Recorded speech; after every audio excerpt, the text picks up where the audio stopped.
monde, c'est super ouf. Donc aujourd'hui, on se retrouve pour une vidéo en compagnie de Naoi. Hey yo, comment c'est Naoi? Donc voilà, désolé, hein, en fait, on a le téléphone. Vous allez me dire, ouais, pourquoi vous avez pas fait ensemble la vidéo? C'est bon parce qu'en fait, on peut pas parce que, en fait, on a voulu. Mais finalement, on a eu un imprévu qui fait qu'on peut pas. On va pas nous raconter votre vie. Enfin, on va pas vous raconter notre vie, ça vous intéresse pas. Dans cette vidéo, on est là pour parler, non pas de notre vie, mais de nos attentes de l'arc de survie de l'univers. Et pourquoi pas quelques théories. On en reviendra dessus en fin de vidéo. Donc tout de suite, c'est parti. On va commencer par s'attaquer au dieu de la destruction. Ouais, il a la plupart du temps. Ok, les dieux de la destruction de l'arc survie sont un petit peu bizarres parce qu'on se retrouve aussi surtout avec des animaux et un clown qui est plus mis en avant que les autres dieux de la destruction. Ça devrait être lui, Attends, de gros méchant. rapproche-toi un peu plus du micro parce qu'on t'entend pas très bien. Est-ce que là on m'entend? Ouais, là c'est mieux. Oui, alors on voit surtout des animaux comme dieu de la destruction, mais le clown est plus mis en avant que les autres dieux de la destruction. Je pense sûrement qu'il aura une grosse place à jouer dans cet arc. Ok, donc moi, personnellement, ce que j'ai remarqué, c'est qu'il y a beaucoup d'animaux, comme tu as dit. Donc on va compter les animaux, il y en a 1, 2, 3, 4, 5, 6. Donc il y en a 6 sur 12, donc ça fait la moitié animal, moitié autre. Après on a un clown qui est beaucoup mis en avant, comme tu l'as dit. Le clown, moi je le vois plutôt comme le côté maléfique du tournoi. Donc voilà. On a une espèce d'humaine, on va dire une Cléopâtre.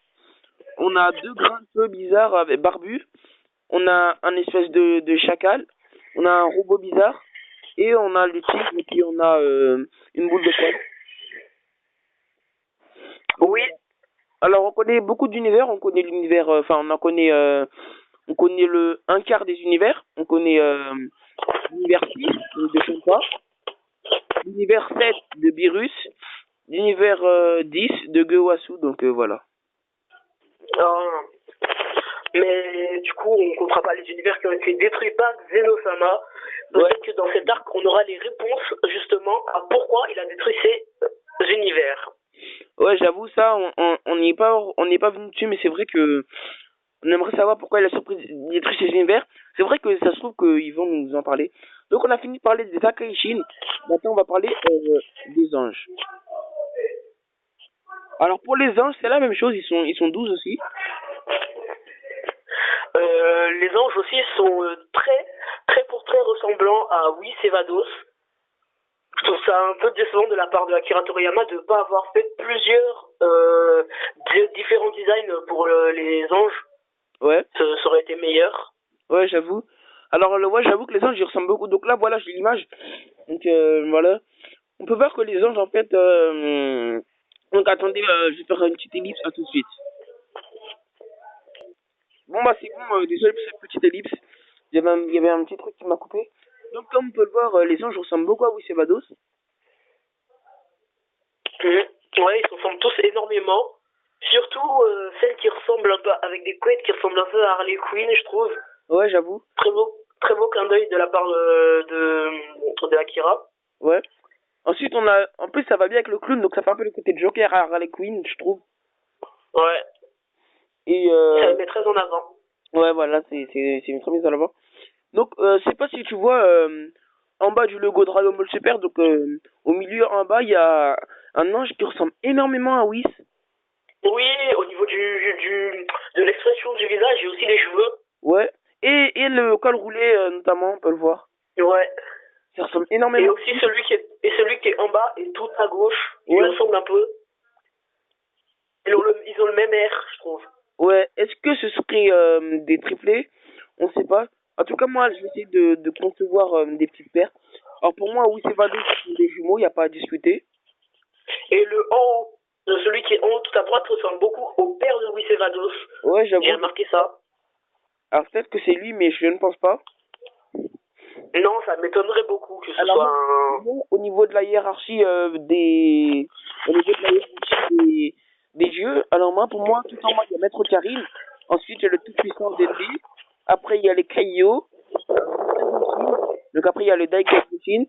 Puis, il y a les dieux de la destruction. Les anges. Puis, il y a le grand prêtre et Zeno. Donc voilà pour moi, c'est quoi la hiérarchie.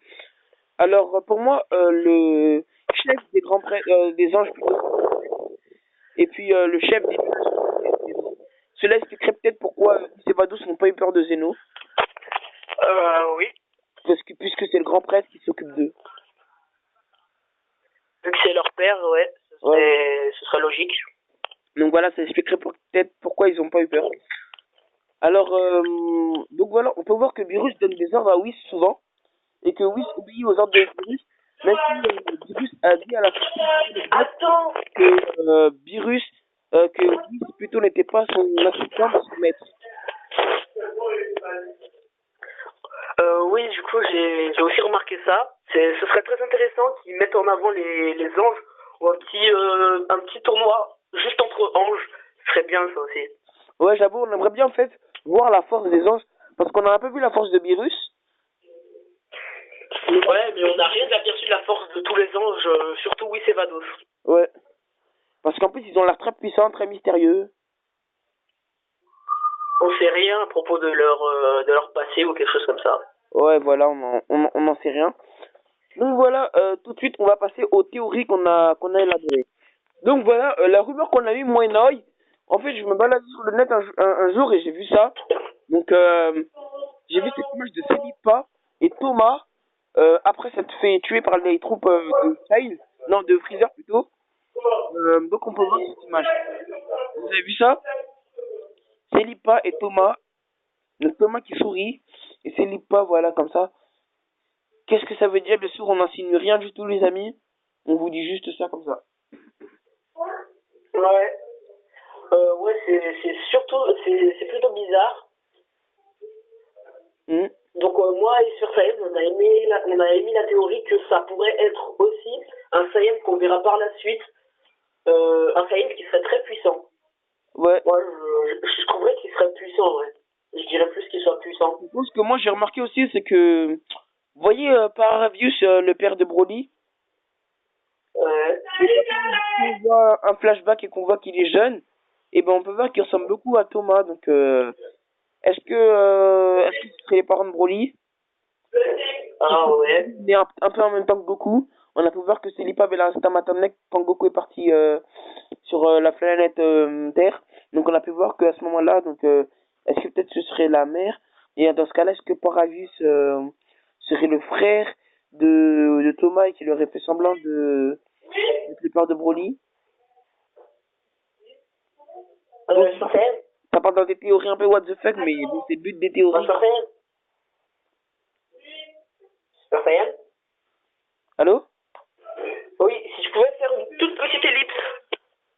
Donc voilà, on fait une petite ellipse. Donc désolé un peu pour la qualité du concept. C'est un peu comme tout de suite, c'est parti. Donc voilà, on a fait cette théorie de Célipa et Thomas. Donc Thomas qui ressemble beaucoup à Paragus. Est-ce que Paragus serait le frère de Thomas? Il aurait fait croire pour lui que c'est son père alors que non. Voilà, voilà, donc petite théorie comme ça. Et en plus Paragus, enfin je veux dire Thomas et Paragus ont la coupe de Gohan quand il est en Ultimate Gohan à part la mèche. Mais je trouve que ça ressemble beaucoup. Donc voilà. Maintenant une théorie sur Goku. Comme quoi un Goku différent aux univers alternatifs. On peut voir Black Goku. Bon, je sais déjà, il y a des haters qui vont commencer à faire ouais, mais Black Goku, on sait très bien que c'est Zamasu, donc arrête de n'importe quoi. Oui, je sais, mais c'est qu'une théorie, donc arrêtez de commencer à dislike, parce que voilà, c'est juste une théorie. Ouais. N'oubliez toujours pas ça, les dislikes, c'est pas bien. Donc voilà. Alors la théorie comme quoi Goku aurait un double alternatif dans chaque univers. On se serait dit dans l'univers G, ce serait Black. Ouais, et des délires un peu à la Dragon Ball Multivers, des univers où Végétaux ne se seraient jamais séparés. Ouais, voilà. En gros des trucs comme ça. Ou en fait, je sais pas, par exemple. Ou peut-être des Gotenks, mais avec des Potala. Ouais. Alors moi, en fait, je me suis dit comme quoi, peut-être que Thalès viendrait d'un autre univers et qui serait un Goku alternatif. Ah ouais, ça ce serait pas mal. Ça expliquerait aussi pourquoi la grosse ressemblance. Ouais. Et aussi, j'en connais aussi des gens qui vont dire dans les commentaires. Ensuite, c'est parti, une petite ellipse. Donc voilà, désolé pour cette petite ellipse. Il y a eu beaucoup d'ellipses, donc je suis vraiment désolé pour les ellipses. C'est pas voulu, c'est des imprévus en fait. Donc là, je pense qu'il n'y aura pas d'ellipse après ça. Donc voilà. Alors la théorie que j'aurai, moi, la théorie que j'aurai, donc je vous ai parlé de Thalès. Je sais qu'il y en a qui vont dire dans les commentaires, encore une fois, des rageux. Oui, mais Thalès, on a dit que, en fait, beaucoup de Sagan de classe inférieure se ressemblaient. N'est-ce pas, Gothel, n'est-ce pas, Badak? Oui, je sais, mais ce n'est qu'une théorie, donc voilà. Les théories, C'est pas du vrai, quoi. On s'imagine des trucs qui sont peut-être vrais ou faux. Ouais, voilà. Les théories, en fait, c'est pour faire passager. C'est pour nous faire rêver. Pour faire rêver. C'est un peu le but. Par exemple, les gens qui disaient que dans Dragon Ball Super, Broly, il allait revenir, la broulette, voilà. Ouais, voilà. Voilà, c'est senti venir, quoi. Ouais, voilà. Donc, c'est un peu fait qu'à carotter, quoi. Et aussi, notamment, quand ils avaient cité le retour de Cell et Broly, et ben on a vu le retour du faux Cell, là, dans les épisodes fillers, et aussi de Broly femme. Peut-être qu'ils ont eu raison, peut-être que Toriyama s'est inspiré des théories. Ouais, ça, ce serait juste énorme. Ouais. Donc, j'ai une nouvelle théorie, cette fois-ci à propos de Majin Buu. Donc, voilà une théorie sur Majin Buu. Majin Buu, personnage qu'on a énormément vu. Vous allez me dire, c'est bon, arrêtez de théorie, on a vu Majin Buu venir dans l'image pour le nouvel arc. Alors oui, je sais. Moi, j'ai eu une théorie comme quoi Majin Buu, non, pas qu'il y ait un jeu de la destruction, parce que j'ai déjà vu des gens qui ont fait ouais, il y a un jeu de la destruction. Arrêtez de croire que tout ce qui est rose est un jeu de la destruction. Ils ont cru que Black en était un, ils ont cru que Majin Buu, ils ont cru parce que Beerus a une aura rose, ça y est, tout le monde est un jeu. Ça, c'est un truc de rose que c'est un jeu de la destruction. Ouais, abusé. Bon, voilà. Mais en fait, ce que moi je me suis imaginé, c'est que pendant le tournoi, ouais. Majin Buu, ils nous sortent la forme finale, mais contrôlée, qui se contrôle. Ouais, voilà, moi je me suis dit comme quoi Majin Buu pouvait recracher le mal qui est en lui pour redevenir une petite forme, mais qui se contrôlait, voilà. Voilà, mais une forme classe, quoi. Ouais. Ensuite, notamment ce que j'ai vu, qui m'a choqué, c'est le retour de... Donc le retour de Tenshin Han. On l'a pas vu. F. Et la dernière fois qu'on l'a vu aussi, c'était dans Dragon Ball Super. Donc, moi, le premier épisode de Dragon Ball Super, j'ai juste regardé F Battle of God. Je me suis contenté. Donc, voilà. Du tournoi entre l'univers 7 et l'univers. Tenshin Han, je l'attends à revenir avec une forme badass. Pourquoi pas un gros power-up. Un power-up. Ce serait pas mal, ça. Ouais, ce serait pas mal. Parce que là, avec un petit logo, quand on le voit comme ça, je pense que tu te rappelles le petit logo contre Nappa. Tu te rappelles le Kiko? Ouais. Tu te rappelles le Kiko? Ouais. C'est celle. Mais ce sera un Kiko, ouais. mais genre bien. Ah ouais. Parce qu'en plus, vous voyez, Tenshin Han, franchement, pour moi, c'est un personnage vraiment stylé. Alors, notamment, ce que j'ai remarqué, c'est que dans l'univers 7, et bien, il n'y avait que des humains, à part Majin Buu. Ouais. Je crois qu'on va arrêter cette vidéo ici. Ouais, voilà. On fera une deuxième partie sûrement bientôt. Mais là, tout de suite, là... vous pourrez aussi voir ma chaîne, ça s'appelle Naoy. Mais vous devez marquer N-A en majuscule, espace O-Y et espace présentation de la chaîne. Bon, bah, au pire, je mettrai la vidéo de ta présentation dans les commentaires, dans la description, plutôt. Ouais, ce serait bien. Et voilà. Donc, n'hésitez pas à vous abonner à la chaîne de Naoy. Et encore une fois, merci, bientôt 30 abonnés, ça fait plaisir. Et n'hésitez pas à vous abonner à la chaîne de Super Saiyan, à liker et à lâcher un commentaire, ça fait toujours plaisir. Et surtout, à vous abonner. Voilà. Alors, on se retrouve pour une nouvelle vidéo. Ciao. Je vous dis à très bientôt. Et puis, tout de suite, une petite surprise. Je n'ai pas oublié pour le concours que j'avais organisé. Mais là, je vais vous dévoiler tout de suite le gagnant du concours. Donc tout de suite, donc voilà pour le gagnant du concours. C'est Super Concours. Donc bravo Super Concours, tu gagnes cette figurine plus l'extrait du Shiki. Donc bravo. Donc bravo. Tu me diras dans les commentaires si tu veux comment tu veux que je te l'envoie. Donc voilà. laisserai les chétis sur ta boîte mail.